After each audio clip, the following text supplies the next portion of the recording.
Kasih Yesus indah dalam hidupku, menghiasi hati dan jiwaku. Ku tak dapat hidup tanpa kasih-Mu Tuhan. Pegang tanganku sepanjang jalanku. Salam saudara-saudariku yang dikasihi Tuhan. Salam jumpa kembali dalam renungan harian Santapan Jiwaku. Dan hari ini kita berjumpa kembali untuk merenungkan firman Tuhan. Dan semoga saya menjumpai Anda dalam keadaan sehat walafiat. Dan hari ini kita akan merenungkan firman Tuhan dari Injil Lukas bab 6 ayat 39 sampai 42. Marilah kita mendengarkan firman Tuhan. Inilah Injil Yesus Kristus menurut Lukas. Pada suatu ketika Yesus menyampaikan perumpamaan ini kepada murid-muridnya. Mungkinkah seorang buta membimbing orang buta? Bukankah keduanya akan jatuh ke dalam lubang? Seorang murid tidak melebihi gurunya, tetapi orang yang sudah tamat pelajarannya akan menjadi sama dengan gurunya. Mengapa engkau melihat selumbar dalam mata saudaramu, sedangkan balok dalam matamu sendiri tidak kau ketahui? Bagaimana mungkin engkau berkata kepada saudaramu, "Saudara, biarlah aku mengeluarkan selumbar dalam matamu," padahal balok dalam matamu tidak kau lihat? Hai orang munafik, keluarkanlah dahulu balok dari matamu, maka engkau akan melihat dengan jelas untuk mengeluarkan selumbar itu dari mata saudaramu. Demikianlah Injil Tuhan. Saudara-saudari Santapan Jiwaku yang dikasihi Tuhan, ada beberapa poin penting yang bisa kita renungkan dalam perumpamaan yang Yesus sampaikan hari ini.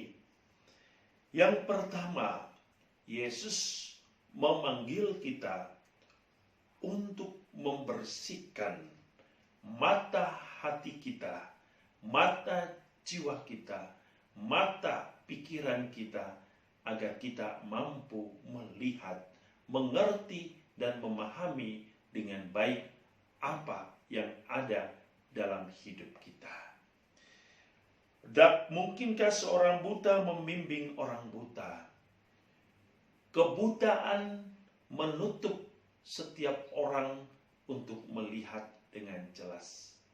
Menutup mata setiap orang untuk menyaksikan, melihat keagungan Allah. Apalagi jikalau kebutaan itu adalah kebutaan atau kegelapan di dalam dosa. Maka kebutaan di dalam dosa membuat orang tidak mampu untuk melihat kemurahan hati Allah dan juga kebaikan-kebaikan Allah di dalam dirinya maupun sesama.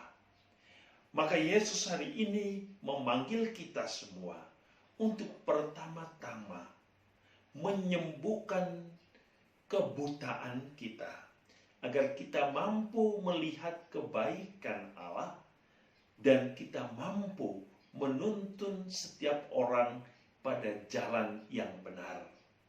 Bagaimana kalau kita buta dan bisa menuntun orang lain kepada jalan yang benar?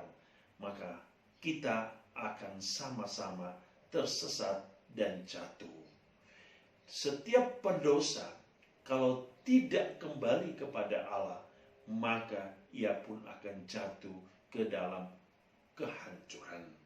Panggilan Yesus jelas hari ini, bersihkanlah kebutaan itu dan sembuhkanlah kebutaan itu di dalam Dia.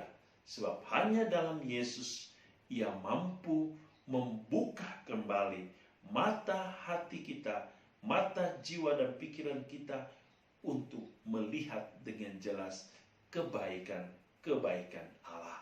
Yang kedua, Yesus memanggil kita untuk mengintrospeksi diri, yang berarti kita harus kembali kepada diri kita sendiri untuk melihat sejauh mana kita telah hidup seturut dengan kehendak Allah.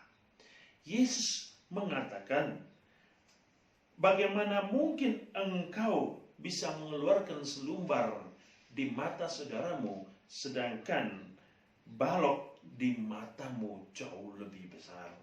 Artinya apa? Hidup kita harus kembali melihat sejauh mana perjalanan hidup yang telah kita lalui. Apakah kita jauh lebih baik dari orang lain? Apakah kita lebih benar dari orang lain? Saudara-saudari, bersihkanlah hidup kita, kuduskanlah hidup kita, dan buatlah hidup kita layak bagi orang lain sebelum kita mau membuat orang lain menjadi pantas. Kita jangan hanya bisa mengintrospeksi orang sedangkan kita sendiri tidak bisa mengintrospeksi diri kita sendiri. Jangan hanya kita mampu menghakimi orang lain, mengkambing hitam dan menyalahkan orang lain, sedangkan kita sendiri tidak mampu melihat bagaimana diri kita yang sesungguhnya. Kita jangan hanya menutup diri kita, tetapi kita harus setiap hari melihat kedalaman diri kita, hidup kita. Apakah kita sudah lebih baik? Apakah kita sudah membuka diri bagi Allah? Dan apakah hidup kita sudah wajar dan layak di hadapan Allah? Oleh karena itu, saudara-saudari, marilah datang kepada Yesus, minta Yesus kekuatan untuk menyembuhkan kita, untuk membersihkan kita, untuk menguatkan kita, dan teristimewa untuk memberkati kita agar kita hidup seturut kehendak-Nya. Tuhan memberkati kita dengan berkat-Nya yang berlimpah. Dalam nama Bapa, Putra, dan Roh Kudus. Amin.